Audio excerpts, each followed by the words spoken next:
Assalamualaikum warahmatullahi wabarakatuh. Perkenalkan, kami dari kelompok 2 mata kuliah strategi pengajaran akan mempresentasikan mengenai karakteristik dan langkah-langkah penyusunan metode pengajaran dan strategi pengajaran. Berikut nama anggota kelompok kami. Yang pertama saya sendiri, Muhammad Arwani Arif, NIM 190. Selanjutnya Melin Nuranisa, NIM 309. Dan yang terakhir Izatul Ifadah, NIM 338. Materi pertama yaitu karakteristik penyusunan metode pengajaran. Yang pertama, meningkatkan pemahaman siswa terhadap materi pelajaran. Yang kedua, membuat siswa tertantang, kemudian membangun rasa ingin tahu siswa, kemudian merangsang daya kreativitas siswa, dan juga mudah dilaksanakan oleh guru. Perlu diperhatikan dalam penentuan metode pengajaran. Yang pertama, tujuan yang hendak dicapai, kemudian kemampuan guru, anak didik, situasi dan kondisi proses belajar mengajar langsung, kemudian situasi dan kondisi proses belajar mengajar yang berada di lingkungan, kemudian fasilitas yang tersedia, selanjutnya waktu yang tersedia, dan juga kebaikan dan kekurangan suatu metode. Materi selanjutnya yaitu langkah-langkah penyusunan metode pengajaran. Yang pertama, metode kuliah atau ceramah. 1. Guru menjelaskan tujuan dan topik yang diajarkan, kemudian memberikan motivasi belajar untuk melalui ungkapan verbal, menyajikan petunjuk atau demonstrasi yang sesuai. Yang ketiga, memberikan penjelasan singkat terhadap submateri dan dalam garis besar kuliah atau ceramah. Kemudian menyelingi kuliah dengan berbagai contoh dan tanya jawab. Kemudian selama ceramah, diskusi tentang masalah yang dipelajari. Selanjutnya, untuk bahan menetapkan, diberikan tugas atau kegiatan inquiry atau discovery. Dan yang terakhir, dilakukan evaluasi dengan prosedur dan teknik tertentu. Selanjutnya yaitu metode diskusi. Yang pertama, debat. Terdapat 2 kelompok mempertahankan argumen masing-masing yang bertentangan. Kemudian diskusi, yaitu musyawarah untuk mencari titik temu dari berbagai opini. Yang ketiga, konferensi, anggota saling mendiskusikan suatu masalah. Kemudian simposium, dengan 2 cara, yaitu mengundang 2 pembicara atau lebih, yaitu membagi masalah ke dalam beberapa aspek. Dan yang terakhir, seminar, pembahasan ilmiah dilakukan dalam meletakkan dasar-dasar pembinaan tentang masalah yang dibahas. Kemudian metode simulasi. Langkah-langkahnya yaitu pertama, bila siswa pertama kali melakukan simulasi, berilah penjelasan singkat. Yang kedua, guru menyampaikan cerita kemudian mengatur adegan-adegan permainan. Yang ketiga, guru meminta seluruh siswa untuk memainkan peran. Selanjutnya, memberikan petunjuk sekedarnya tentang dari mana permainan dimulai. Selanjutnya, pada situasi permainan memuncak, guru menghentikan permainan. Kemudian diskusi tentang berbagai hal berkaitan dengan situasi yang dimainkan. Dan yang terakhir, menarik kesimpulan diskusi. Kemudian yang terakhir yaitu metode demonstrasi dan eksperimen. Langkah-langkahnya yaitu langkah umum, merumuskan tujuan yang jelas tentang kemampuan apa yang dicapai siswa, kemudian mempersiapkan semua peralatan yang dibutuhkan, kemudian memeriksa apakah semua peralatan dalam keadaan berfungsi atau tidak, dan menetapkan langkah-langkah pelaksanaan agar lebih efisien, kemudian memperhitungkan atau menetapkan alokasi waktu. Kemudian langkah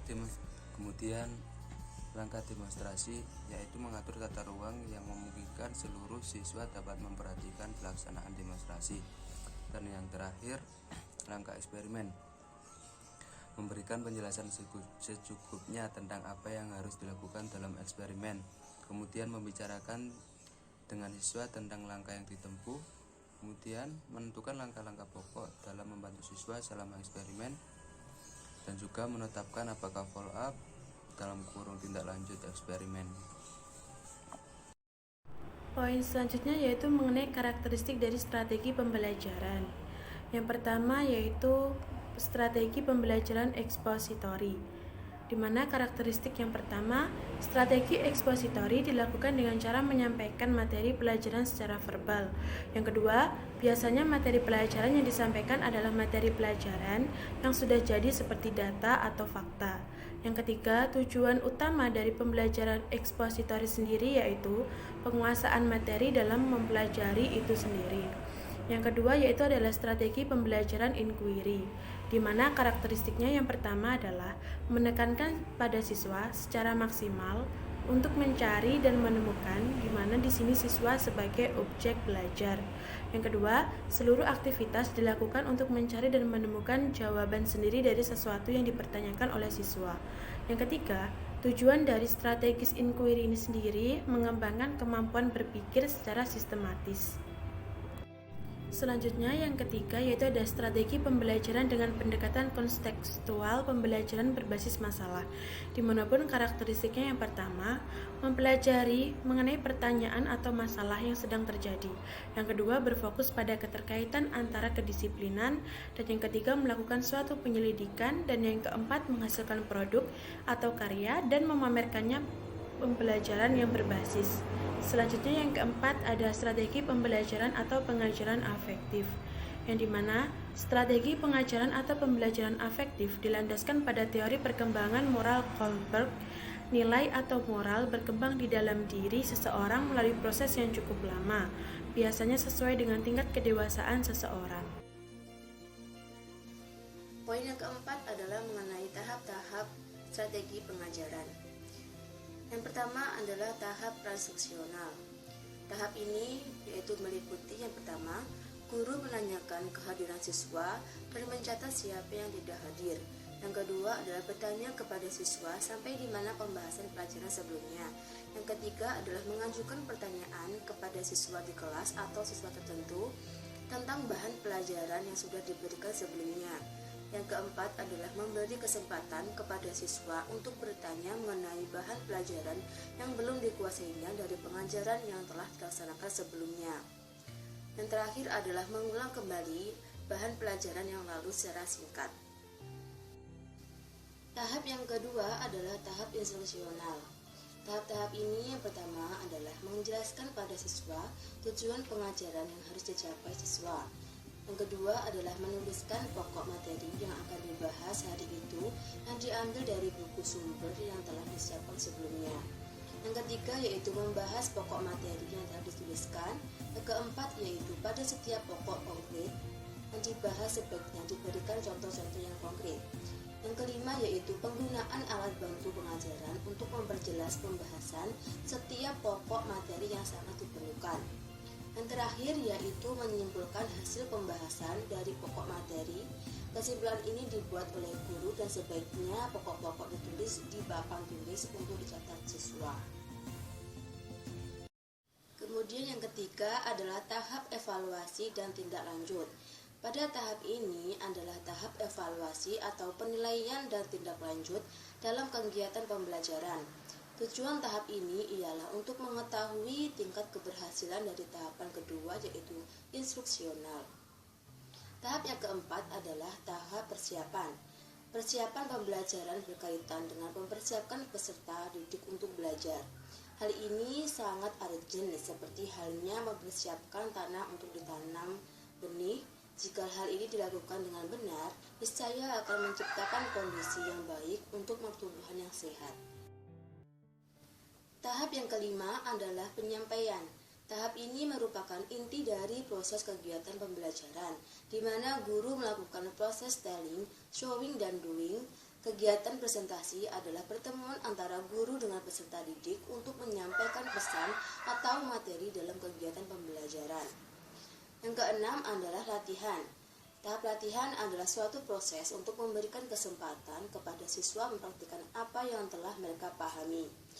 Tahapan ini dalam siklus pembelajaran berpengaruh sekitar 70% atau lebih terhadap pengalaman belajar serta keseluruhan. Dalam tahap inilah pembelajaran yang sebenarnya berlangsung. Tahap yang terakhir yaitu penampilan. Aktivitas belajar adalah proses mengubah pengalaman menjadi pengetahuan. Pengetahuan menjadi pemahaman, menjadi kearifan, dan kearifan menjadi tindakan.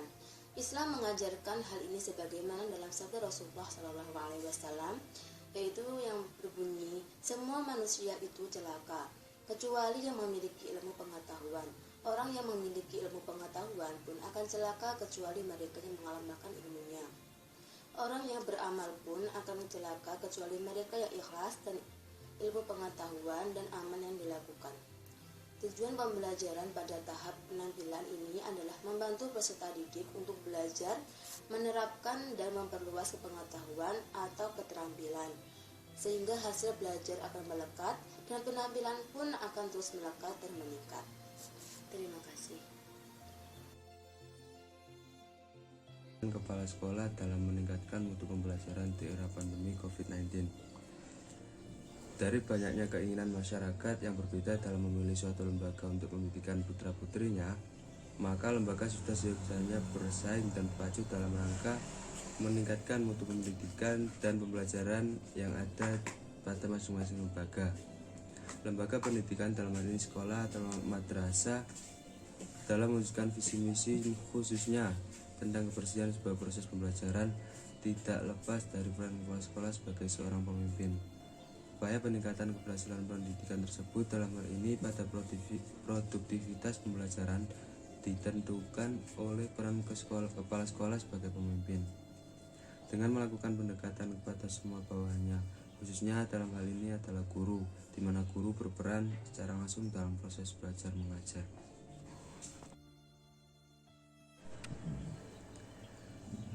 Kepala sekolah bertanggung jawab secara langsung dan tidak langsung terhadap proses kegiatan pembelajaran di sekolah.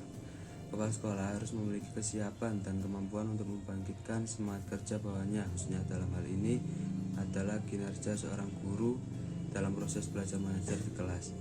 Sebagaimana Arbah 2017 menyebutkan bahwa kedudukan guru tidak dapat digantikan dengan media apapun, sehingga keberadaannya sebagai ujung tombak pembelajaran harus tetap ada. Oleh karenanya, kepala sekolah memiliki peran secara langsung untuk memimpin, mengarahkan, mengambil kebijakan yang akan dilaksanakan, serta mengontrol jalannya pendidikan yang dilaksanakan lembaga tersebut.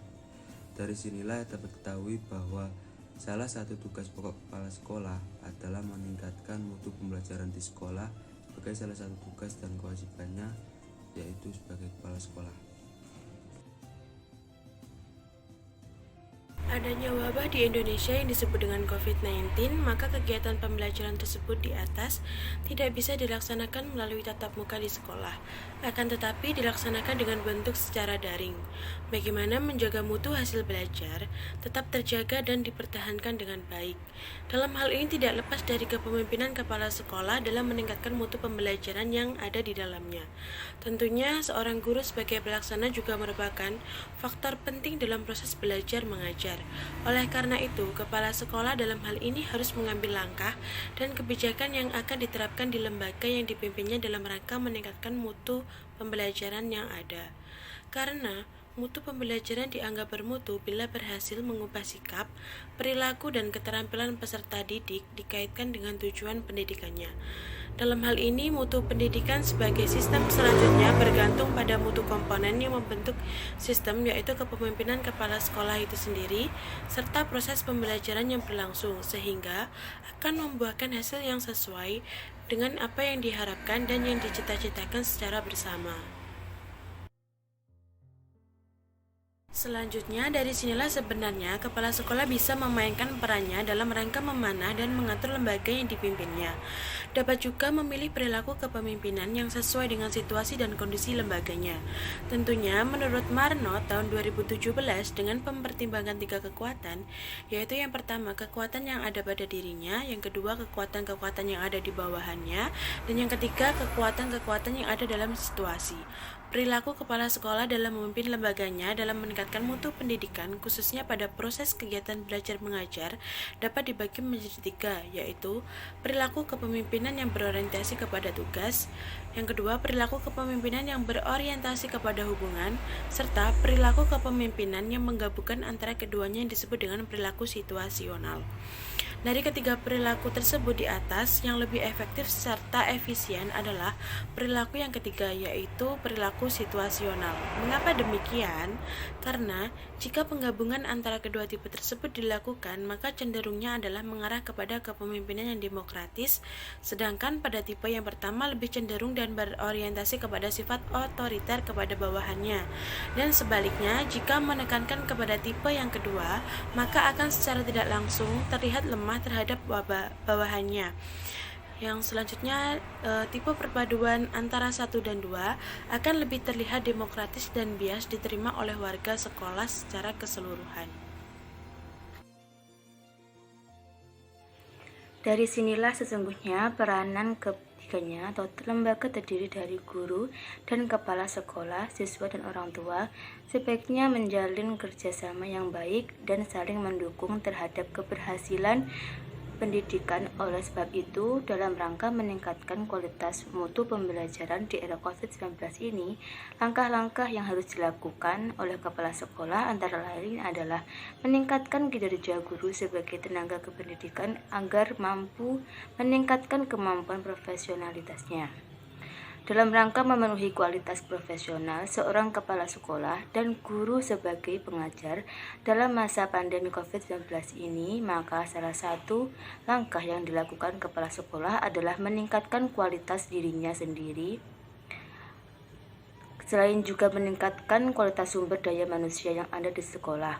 Oleh karena itu, untuk menunjang kemampuan kepala sekolah, di samping kemampuan akademik kepala sekolah, juga perlu adanya kemampuan non-akademik, seperti pelatihan-pelatihan, workshop, seminar-seminar, dan kegiatan ilmiah lainnya. Tujuan utama pendidikan dan pelatihan kepala sekolah untuk memperoleh kecakapan khusus yang diperlukan oleh kepala sekolah sebagai pemimpin pendidikan dalam rangka pelaksanaan tugas-tugas kepemimpinan di sekolah. Berdasarkan pembahasan tersebut di atas, dapat disimpulkan bahwa dalam meningkatkan mutu pembelajaran di sekolah, khususnya mutu pembelajaran di era COVID-19 ini, lembaga pendidikan harus secara aktif dan kreatif dalam melaksanakan proses kegiatan belajar yang dilakukan melalui daring, karena kegiatan pembelajaran yang dilaksanakan tidak bisa secara langsung dengan bertatap muka. Maka tugas kepala sekolah dalam hal ini sebagai pemimpin. Langkah yang dilakukan kepala sekolah adalah dengan tetap menjadi guru yang mengajar di lembaga pendidikan, harus tetap menjaga profesionalitasnya dengan cara meningkatkan kualitas kemampuan dan pengetahuan, khususnya di bidang ilmu pengetahuan dan teknologi. Dengan penguasaan guru terhadap teknologi, maka secara langsung dapat menjalankan proses pembelajaran yang baik. Dan tidak kalah penting yang dilaksanakan kepala sekolah dalam meningkatkan mutu pembelajaran di era COVID-19 ini adalah dengan rutin secara langsung pada wilayah eksternal adalah mengikuti perkembangan dunia pendidikan, baik wacana, isu yang beredar sampai pada keputusan yang ditetapkan. Sedangkan secara internal, kepala sekolah menjadikan dirinya sebagai seorang pemimpin yang memiliki 4 kategori kompetensi yang pada dirinya, yaitu perencanaan atau planning, organisasian atau organizing, penggerakan atau pembangun atau actuating, dan evaluasi.